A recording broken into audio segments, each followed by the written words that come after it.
While the Hourglass Project certainly isn't as alluring as a soap opera, it's a pretty interesting story. Unlike the daytime drama, whose characters have been stuck admiring the same problems since 1965, the Hourglass Project was created to take action and solve problems now. We are in our first month as a regional economic development organization with 18 months of momentum and bottom-up demand from leaders region-wide for this effort. It all began when 30 regional leaders sponsored by this chamber visited Boulder and Denver to learn about the concept of regionalism and how it transformed their economy. Many of you know what happened next. Those leaders came back inspired by what they learned, which sparked the we before me spirit, a key theme in the chamber's economic vision and a cornerstone of the Hourglass Project. And regionalism at its core is a pretty simple concept. It's the concept of rather than individual communities within a region fighting one another for the biggest slice of the pie, the idea is to work together to collectively create a bigger pie, together with the belief that we'll do better together. So we returned, determined to figure out how to put into practice here the things that worked there, because in addition to looking at what the closure of Diablo might mean to our regional economy, we grappled with the fact that our economy has been chronically underperforming in other ways as well. We all know the stories of good companies pulling up stakes because the conditions don't allow them to grow or hire enough talented people, or families leaving town because jobs don't pay enough and housing costs are just too high. And of course, we think about future economic impacts like the inevitable economic downturn or the fact that automation is projected to affect 30% of our community's workforce over the next 5 to 10 years. The scope and scale of our challenges presented a stark choice before us. Do we approach these challenges from a place of scarcity and fight with one another for the biggest slice of the pie, or do we think and act from a place of abundance and collaborate to create a bigger pie?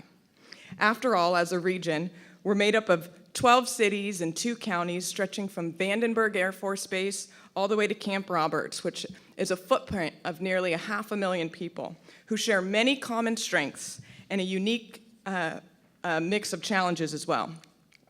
The Hourglass Project was formed to harness those strengths, to create economic opportunity across the Central Coast region in the form of quality head-of-household jobs. We believe we will achieve this in 3 ways. By 1, calling on the private sector to help lead this organization. 2, working regionally and collaboratively with government, education, and community partners. And 3, by taking measurable action on a focused suite of initiatives that will unlock opportunity. So what do those actions look like? Well, we're going to start by laying some foundation.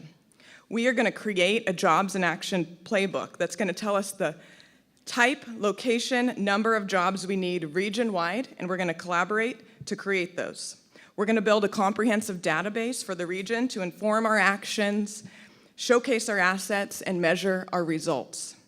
We will align our region under one voice and one brand to drive policy solutions and investment at the state and federal levels, as well as attract talent, capital, and new business here to our community. Together, we will enable our region to punch above its weight class and become a stronger competitor nationally and even globally. What we may lack in numbers, we make up for with enviable world-class assets here in our region. Assets like Vandenberg Air Force Base. With the county's renewed interest and country's renewed interest in space exploration, Vandenberg has the potential to become the Cape Canaveral of the West, increasing growth potential of our regional defense and aerospace companies. Or consider Diablo Canyon Power Plant, which could become a R&D innovation hub for renewable energy sources from wind and tidal, or a source of additional water resiliency for the entire state through an expanded desalination plant. We also know that food production is a national and global security issue, and our region is a major agricultural player, as well as home to Cal Poly, where innovative applied research is underway. There is every reason to believe we can be an innovation hub in agricultural technology.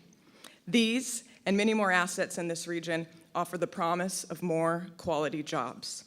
But we must work together to seize the opportunities that are before us.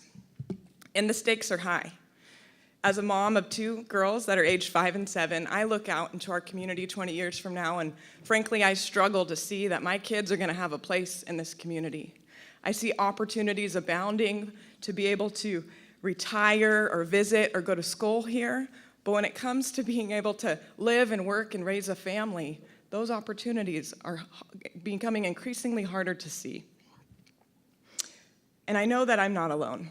I know that many of you in this room are likely concerned about those same things, and that many of you in this room probably want the same thing for your kids or grandkids, that they would have an opportunity to live and work here. I think we all want our children to believe that their dream can happen here in our community.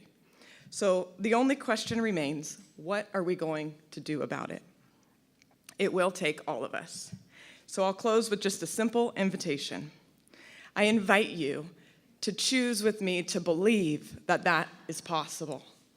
And if you do, I invite you to partner with us to make it happen.